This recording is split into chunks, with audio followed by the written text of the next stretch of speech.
Are you living for Jesus? Are you really living for Jesus? Kaya minsan hindi nyo ma-enjoy yung resurrection, hindi nyo maintindihan yung reality that Jesus is alive because we never experience to live for Him.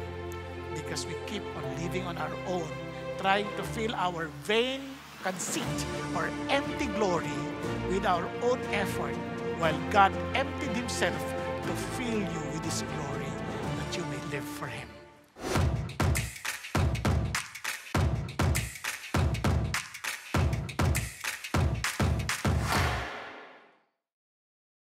Ngayon po, ito po ang pinaka-ultimate person na ating pag-uusapan and pinaka-ultimate choice din.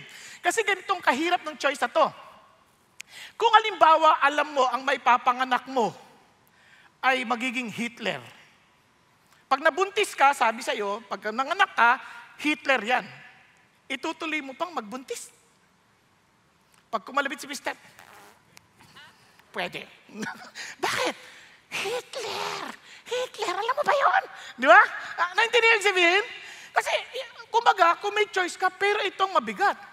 Itong ating pag-uusapan, alam niya from beginning to end kung ano yung kanyang sasapitin, and yet, He made a choice. Sino po ito? Pinag-uusapan po natin, walang iba kundi ang Panginoong Hesukristo. Kaya nga, Jesus let His life transforms you. Now, bakit ko po yan, bago tayo tumunta sa ating outline, gusto ko munang maintindihan natin, bakit kailangan ko ma-transform? Now, tingnan niyo po ito. Para, kung naalala niyo pa yung series natin sa Philippians, ito po ang ating, kung babalikan lang natin, ito yung sinabi. Do nothing from selfishness or empty conceit. Kasi doon pa lang sa sulat, malalaman niyo, mayroong hindi hidwaan doon sa mga taga-Pilipos, no? And sabi niya, but with humility of mind, regard one another as more important than yourself. Sabi niya, huwag kayong mag-unahan, huwag kayong mag-away. Sabi niya, do not merely look out for your own personal interest, but also for the interest of others. Now listen to this. Napansin niyo ba dito, selfishness or empty conceit? Parang sinasabi ni Paul, ito ang problema natin. The reason why we are unhappy, kaya andali natin makipag-away sa ibang tao, kasi yung word na empty conceit, galing po sa word na kenodoxia, nang ibig sabihin, zero glory. Meaning, lahat ng tao, whether you accept it or not, we are starving for glory. Naghahangad tayong mag-glorify. Mahangad tayong, gusto natin ng affirmation. Gusto natin yung kino-confirm yung ating worth. Anong solusyon? Yun. Anong solusyon? Kaya titingnan natin si Jesus. Because Jesus' life choice was to live completely obedient to His Father. Bakit? Because His choice gives us the power to change. Hindi natin kaya on our own. Bakit? Kahit anong ilagay mo, hindi nag-feel. Kulang ng kulang. Now, buti na lang, mayroong enough to fill it up. Kahit na may butas pa yan, dahil siya ay kumbaga kung ito ay maliit na bagay at nilagay mo sa ilog, kahit butas yung baso yan, mag-o-overflow yan.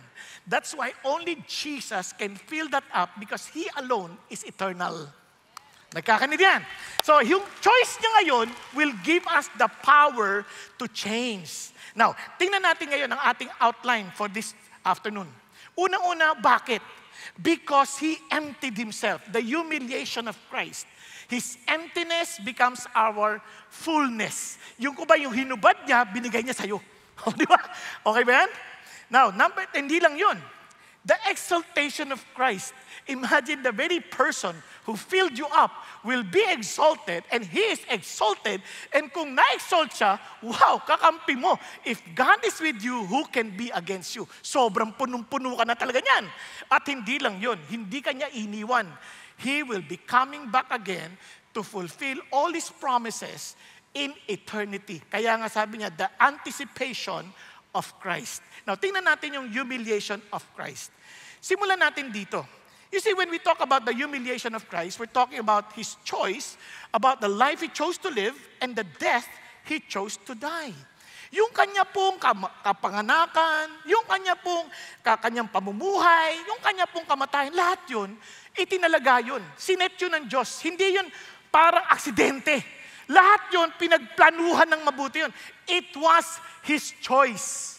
Nagkakaintindihan? And it was not an easy choice. Kasi nung nasa Gethsemane siya, nung mamimili siya about this sacrifice, and also, sabi niya, Lord, kung pwede lang, wag. Naintindihan niyo sabihin?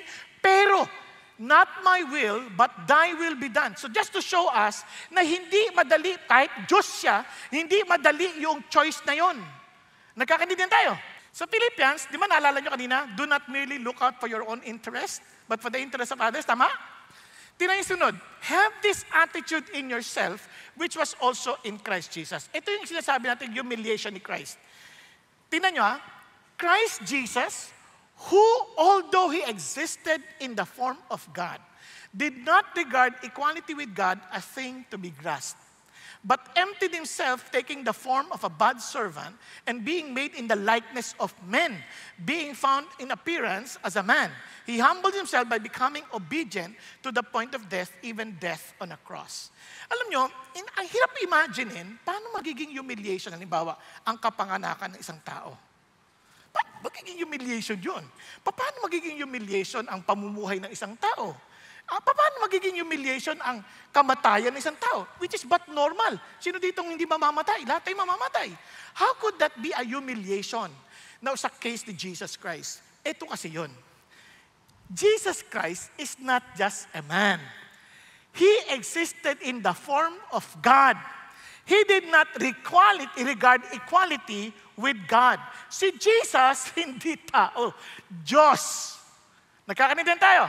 Now, isipin nyo, lagay nyo na to. Sabi niya, in the beginning, in eternity past, was the Word. And the Word was with God. And the Word was God.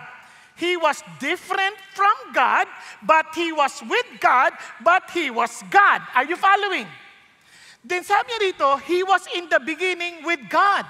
All things came into being through Him, and apart from Him, nothing came into being that has come into being. Nasusundan niyo ba ibig sabihin? Ang sabi rito, lahat ng bagay ay nandiyan dahil sa pamamagitan niya. At kung hindi sa pamamagitan niya, walang bagay na naradiyan. Lahat ng bagay ay nandyan because of Him. So it's one way of saying, He created everything. Andiyan ba tayo? Siya yung nag-create. Ito ang problema. Dito pa lang, humiliation na. He was in the world. Dumating siya dito. And the world was made through Him. Sino gumawa ng mundo?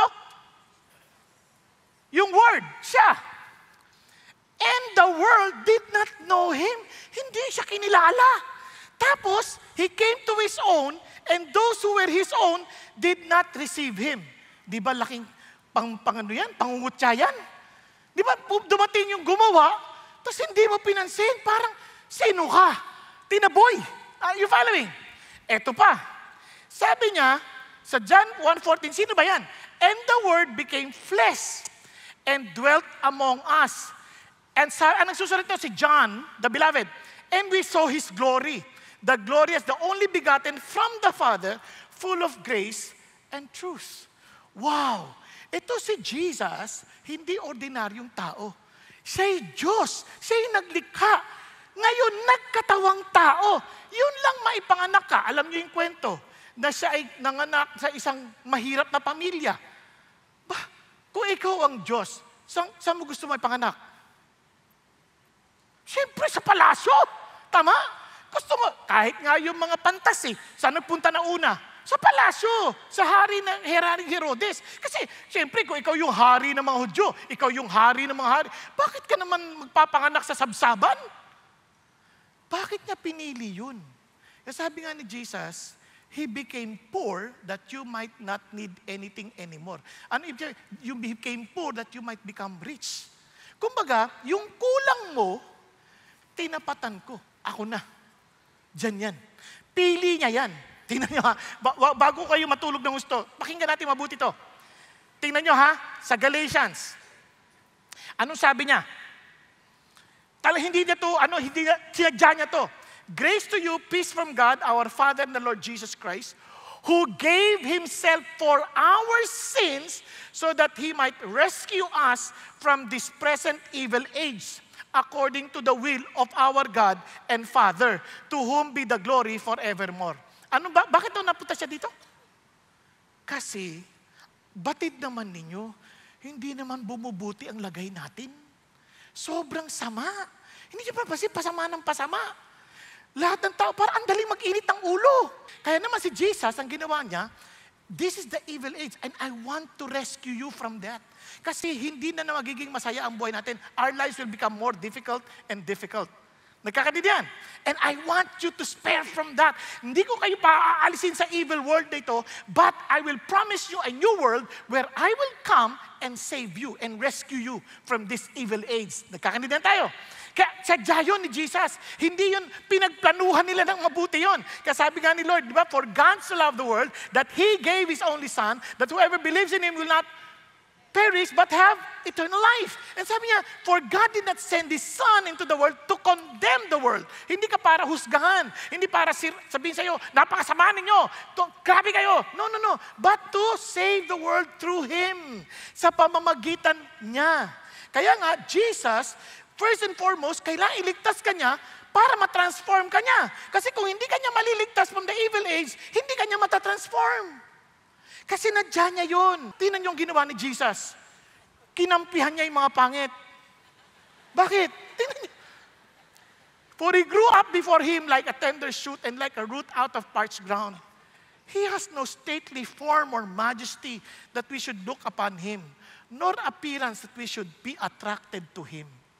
Just to show us that those who are cast out, those who are rejected, I care for you. I understand what you feel. Tingnan nyo, he was despised and forsaken of men, a man of sorrows and acquaintance with grief. Sino dito hindi nalulungkot?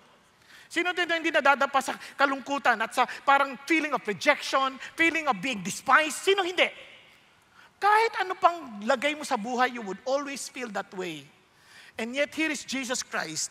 He identifies himself with us. And sabi niya, and like one from whom men hide their face, he was despised and we did not esteem him. It was his choice para to identify himself to the cast out and tell us all, I care for you. If you think na walang pakialam ang Diyos sa inyo dahil puro kayo kapighatian sa buhay, puro mali yung mga choices na pinaggagawa ninyo, then you're wrong. I came here for you. I did not come, sabi niya, the physician is not for the healthy, but for the sick people like us. Nakuha natin? Yun ang choice na kinuha ni Jesus just to inform us, somebody cares and loves us. Kaya sabi ni Lord, tinan ninyo naman, therefore since the children share in flesh and blood, anong tingin sa atin? Mga bata, children.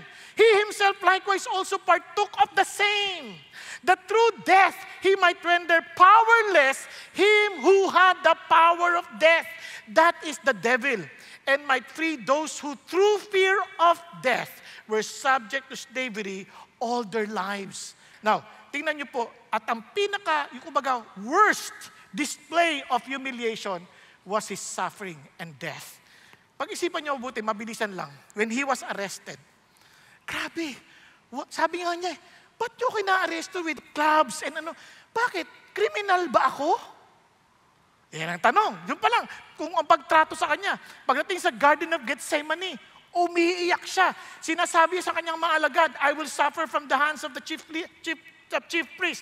Sabi niya, kung kayo, yung kaibigan mo, 12 kasama dyan, at ikaw namimigati. Sabi niya, samahan niyo na ako sandali. Tapos nagpe-pray, kitang-kita lang. Tapos tinulugan ka, anong pakiramdam mo? Pag-isipan niyo, anong pakiramdam mo?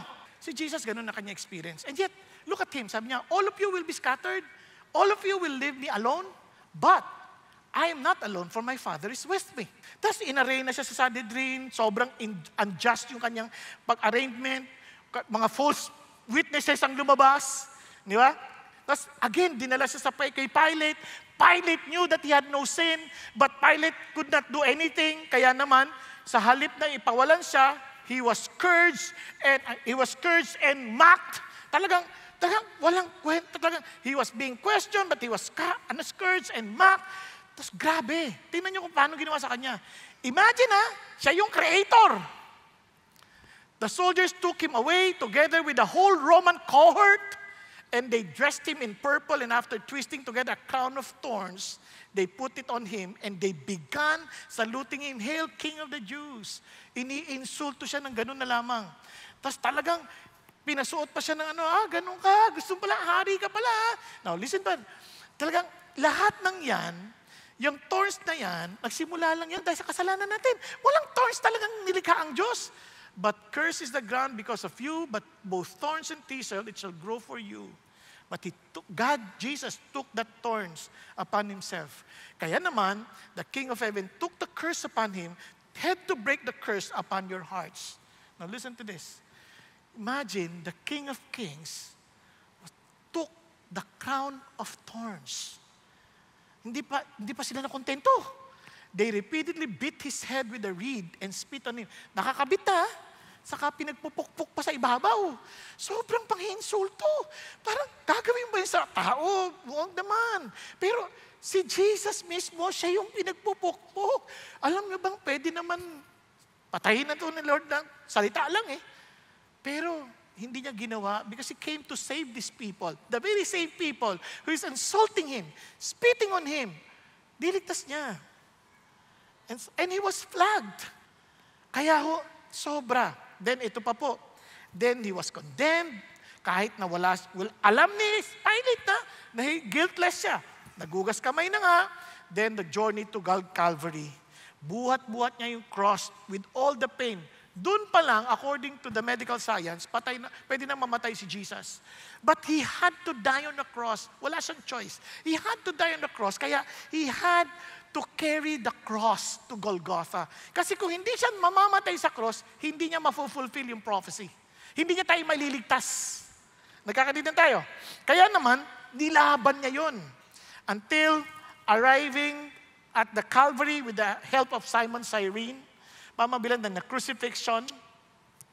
Now, this is amazing. Ito na yung pinakamabigat na parte. This is the ultimate humiliation. Alam nyo, kaya lahat ni Jesus yung mga past. Kaya sabi niya, "Father, forgive them, for they do not know what they're doing." He was still ministering. Alam niyo yung ultimate humiliation? Kahit sa buhay natin, yung pinakamamahal mo will turn his back on you. Yun ang pinakamabigat na humiliation. The closest person that you have in your heart, all of a sudden turn his back on you. The very person you depend on, all of a sudden will turn his back on you. For the first time from eternity past to eternity future, for the first time, Jesus cried out, calling his Father, my God, why hast thou forsaken me?" Bakit? Kasi He became sin on our behalf. He who knew no sin to be sin on our behalf. Siya yung naging kasalanan, and God hates sin. And we separate from God because of sin. Nagkakaintindihan tayo? He took that sin upon himself for the first time. My God! Kumbaga, Lord, huwag mo ko iwan, kaya ko Pero yung wala ka na, paano na to? My God! Hindi yan parang bagay na nagkataon na hindi niya sinasadya, hindi niya ina-expect. Hindi, sa Psalm 22, mababasa niyo yan. Expected yan. Prophesied na yan. And yet, He went through, kaya doon sa Gethsemane, if possible, yun yung kanyang ina-agonize. Ayoko mahiwalay sa'yo, Tay. Kung pwede lang, may ibang paraan. Pero not my will, but thy will be done. And alam niyo, napakahirap din sa tatay yun. Nakuha ninyo? Kasi nga, mga tatay, minsan, ako na lang magdusa, wag na lang anak ko Sa totoo lang. Pero ito, wow. Ito yung dinadaanan. At itong pinakamabigat. Dahil dyan, ano sunod niyang sinigaw? I'm thirsty. At sabi niya, and he was given a sour wine. Sobrang kahihiyan niya. Bakit? Yung sour wine na yan, tsaka yung tubig na kinukuha nila, yun yung panghugas lang ng puwet. Yun ang pinang-iinom sa kanya. At yan bagay na yan, again, hindi yan aksidente, hindi yan parang dun lang nangyari. It was prophesied long ago. Alam na ni God yan kasama yan sa kanyang choice na gagawin. Bakit? Kasi all of us who are not with Jesus will one day cry out in the place of the dead. At itong sasabihin natin, he cried out and said, Father Abraham, have mercy on me and send Lazarus so that he may dip the tip of his finger in water and cool off my tongue, for I'm in agony in this flame. Kasi one day, if Jesus is not in us, if Jesus is not our Lord, if we are not reconciled back to God through Jesus, all of us will cry out before God in eternal damnation. Lord, my God, why hast thou forsaken me? Kaya sabi niya gano'n. Kaya pagdating niya sa cross, ano sinabi niya? Kaya pati yung cross, it's a choice. Bakit? Christ redeemed us from the curse of the law, having become a curse for us, for it is written, cursed is everyone who hangs on a tree. Kailangan sa cross siyang mamatay. Hindi sa silya elektrika, hindi sa anumang bagay. And ang cross na yan, inimbento ng mga Assyrians and Babylonians yan, at pinerfect ng mga Romans. In order that in Christ Jesus, the blessings of Abraham might come to the Gentiles, the task, so that we would receive the promise of the Spirit through faith. Kaya naman, pagkatapos ng lahat ng iyon, ano sinigaw niya?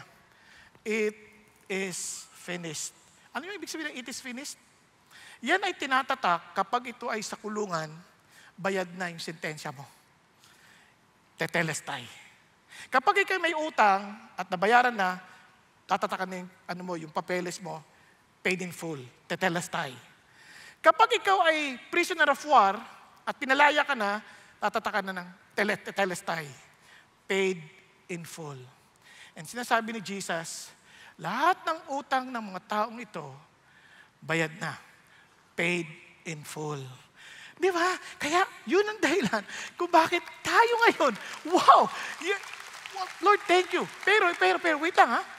Kahit bayad na yan, kung hindi mo tatanggapin na siya yung nagbayad, kasi ang mangyayari ang ganito, di ibig sabihin, pag tinanggap ko, ikaw nagbayad ng utang ko, di utang na loob ko na lahat sa'yo. Ikaw na parang Panginoon ng buhay ko. Ayoko. Gusto ko pa rin mabuhay on my own. Then you will pay your own debt in eternal damnation. But God is giving us all the chance to remember, bayad ko ni anak. It's just a matter of you being humble enough na aminin, kailangan mo ko. And you come back to me and remember me as your Lord and as your Savior. Are you following? Now, yan po yung pangako ng Diyos sa atin. Kaya nga sabi ni Lord, ito yung ibig sabihin nun. As Moses lifted up the serpent in the wilderness, even so must the Son of Man be lifted up, so that whoever believes will in Him have eternal life. Now, ito pang pinaka-amazing part.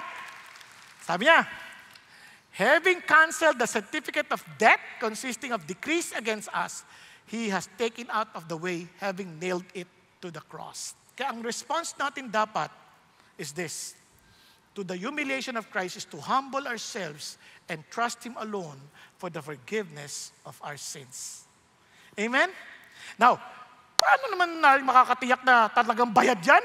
Kasi, He was exalted. Bakit exalted? Tingnan nyo. Ano yung exaltation ni Christ? It is about the glory He displayed when He chose to rise from the dead. Chose to rise? Yes, it was His choice. Tingnan ninyo. For this reason, the Father loves you because I lay down my life. Sino maglilay down ng buhay? Hindi siya pinatay. He laid down His own life so that I may take it again. Sino magkukuha ulit yan?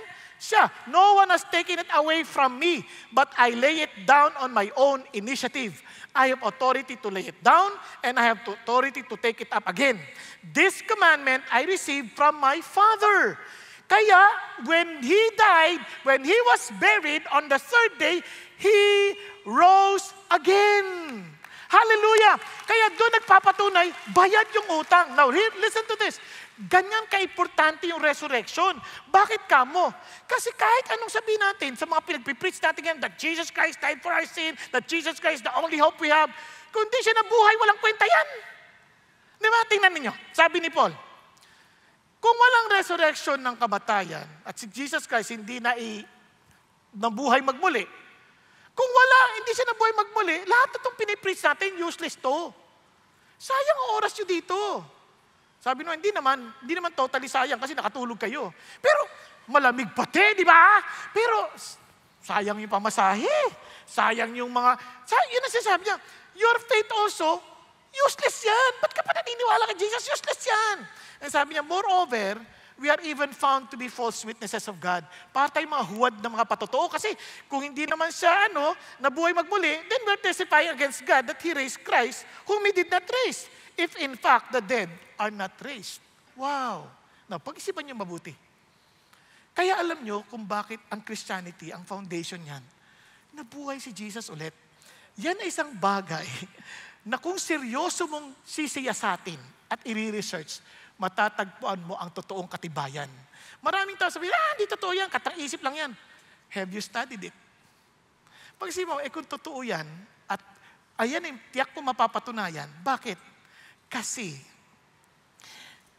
sobrang dami ng ebidensya at habang lumalayo tayo sa pangyayari, lalo nagiging advance yung ating teknolohiya para mapakita at pagpagtunayan na totoo ngang si Jesus ay nabuhay magmuli. Kaya naman, imagine, because of Jesus who is risen, ano ang ating benepisyo? Our preaching is of eternal value. Importante ito. Our faith is priceless. We are eyewitnesses of the grace of God. Our sins are 100% forgiven. Our departed brothers and sisters are enjoying Jesus right now. Hallelujah. And our hope is both this life and forever. Kaya naman, paano kayo hindi magre-rejoice? Amen po? And look at how Jesus exalted. When He was humiliated, born in a manger, now He's seated at the right hand of God. Mocked as a King of the Jews, crowned as King of Kings.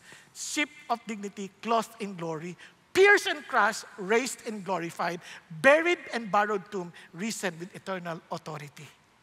That is our God. Now, meron pa akong bonus Then matutupad yung katibayan ng banal na Espiritu. Sabi ng Lord, from this innermost being, those who believe, will flow rivers of living water. But He spoke of the Spirit, whom those who believe in Him were to receive, for the Spirit was not yet given because Jesus was not yet glorified.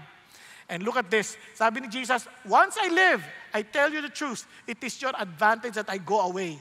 For if I do not go away, the Helper will not come to you. But if I go, I will send Him to you. Amen po? Now, ito pa. And sabi niya, and I tell you the truth, it is to your advantage. Sabi niya, I will go, send it to. But when the Spirit of truth comes, He will guide you into all the truth, for He will not speak on His own initiative, but whatever He hears, He will speak, and He will disclose to you what is to come. Kaya naman, you can really tell God your issues and God will guide us. Kasi nangako siya, may Holy Spirit. Amen po? Hindi pa tapos. Ang blessing natin because of His resurrection. Kaya nga sabi ni Paul, I pray na yung mga mata nyo magbukas, na yung mga mata ng inyong mga puso, ma-enlighten, so that you will know what is the hope of His calling, what are the riches of the glory of His inheritance in the saints, and what is the surpassing greatness of His power toward us who believe. Ano daw yung kapangyarihan working at us who believe? Tingnan nyo. These are in accordance with the working of the strength of His might, which He brought about in Christ when He raised Him from the dead and seated Him at His right hand in the heavenly places, far above all rule and authority, power and dominion, and every name that is named, not only in this age, but also in the one to come. Kaya our response to the exaltation of Christ is to live a new life in Him and for Him. And finally, ito pong sinasabi ng Lord, the anticipation of Christ. Yes, babalik si Kristo. Ang mga Hudyo, nahirapan sila maintindihan. Bakit? Kasi in-expect nila pagdating, siya na agad ang maghahari. Ang unang dating ni Jesus, He rode on a donkey. They did not listen to the prophecy in Zechariah. And alam niyo ba kung gaano kahalaga yan, donkey na yan? Sa lahat ng hayop na sinakyan, yan lang ang hayop na may krus sa likod. Yan lang ang may krus. Pero, ang anticipation of Christ is about the future await because Jesus is coming back. Dahil sabi niya mismo, But when the Son of Man comes in His glory and all the angels with Him, then we will sit on His glorious throne. Maghahari siya. Kaya kung namawalan tayo ng ganan to, isang araw, tanggal lahat yung mga malalabong leader na yan because Jesus Himself will rule. Amen. Now, ito pa.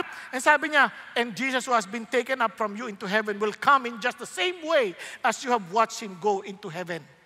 And I saw, ito na, heaven open and behold a white horse. And he who sat is called faithful and true and righteous. He judges and wages war. Lahat ng mga masasamang tao na yan na nilapastangan yung bayan na to, nilapastangan, lulupigin ng Diyos. Kaya wag na natin silang awayin. We focus on Jesus. Let Him do the work. And let's do our work. By telling the world, my Jesus is coming again. Amen po? And let me end with this. Anong habilin ng Diyos sa kanila? Sabi ni Jesus, kasi tayo naman, babalik si Lord. Lahat naman ng concern natin, yan, tingnan natin, panoorin natin ang pagbabalik niya. Relax ka lang. Kasi kahit yung mga Israelita, when they had come together, they were asking Him, Lord, ito na ba? Ito na ba yung pagkakataon na ibabalik mo na yung kaharian ng Israel? Kayo na yung maghahari? Sabi ni Lord, alam nyo, hindi yan ang dapat yung pinauunahan. Sabi niya, yung alamin ng panahon, yung epochs with the Father, siya ang nag-fix niyan. Ang gawin nyo, ito. You will receive power when the Holy Spirit has come upon you, and you shall be my witnesses, both in Jerusalem, Judea, Samaria, and even to the remotest part of the earth. Saan kayo magpunta?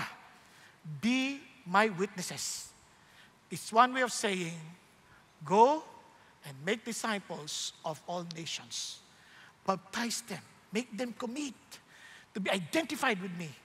Baptize them in the name of the Father, the Son, and the Holy Spirit, and teaching them to observe all that I commanded you. And this is my promise, I am with you always, even to the very end of the age. Sasamahan ko kayo. Now, kung meron ka ibang direksyon, and not making disciples, baka wala kang direksyon ni Jesus, hindi kayo magkakasama. Go with Jesus, because one day, He will be coming again with rewards in His hands, telling us all, anak, here is your reward because you belong to me. Kaya sabi ng Bible, kaya beloved brethren, be steadfast. Huwag ka magsasawa. Huwag ka susuko. Be immovable. Always abounding in the work of the Lord, knowing that your toil, yung mga pagpapagal mo, hindi masasayang dahil buhay si Jesus. Amen? And let me end. For the love of Christ controls us. Having concluded this, that one died for all, therefore all died. And He died for all, so that they who live might no longer live for themselves, but for Him who died and rose again on their behalf. Sino pinamumuhay mo? Are you living for Jesus? Are you really living for Jesus? Kaya minsan hindi nyo ma-enjoy yung resurrection, hindi nyo maintindihan yung reality that Jesus is alive, because we never experience to live for Him. Because we keep on living on our own, trying to fill our vain conceit or empty glory with our own effort, while God emptied Himself to fill you with His glory that you may live for Him. At doon maranasan, sa wakas, tapos na ang pagod ko. Di ba? Kaya those who labor and heavily laden, come to me, and I will give you rest. Tayo pong lahat ay yumuko at pumikit. Thank you, Jesus. If Jesus, the Son of God, the very God who created us, would humble Himself to come, to save us, and rose again from the dead after dying on the cross with so much pain, most especially being separated from His own Father, just for us to be reconciled back to God. Friends, don't miss this opportunity to come. Kaya sabi ni Lord, those who labor and heavily laden, come, and I will give you rest. Thank you, Jesus. Hallelujah. Mga kapatid, if God is speaking to your heart, kinakausap ka ng Diyos, huwag kang magmayabang. Identify yourself with Jesus. Accept Him as the only Savior who can really save you. And the only God who can really bring you to eternity. Thank you, Jesus. Kung ikaw yung kinakausap ng Diyos, be humble. Raise your hand to the Lord. Lord, ako po yun. Ako, yes, yes. Huwag kang magmalaki. It's between you and the Lord. It's not about the person next to you. It's between you and the Lord. Yes, hallelujah, yes. Kahit sa balcony, upper balcony, huwag kang mahiya sa Lord. The Lord sees your hand.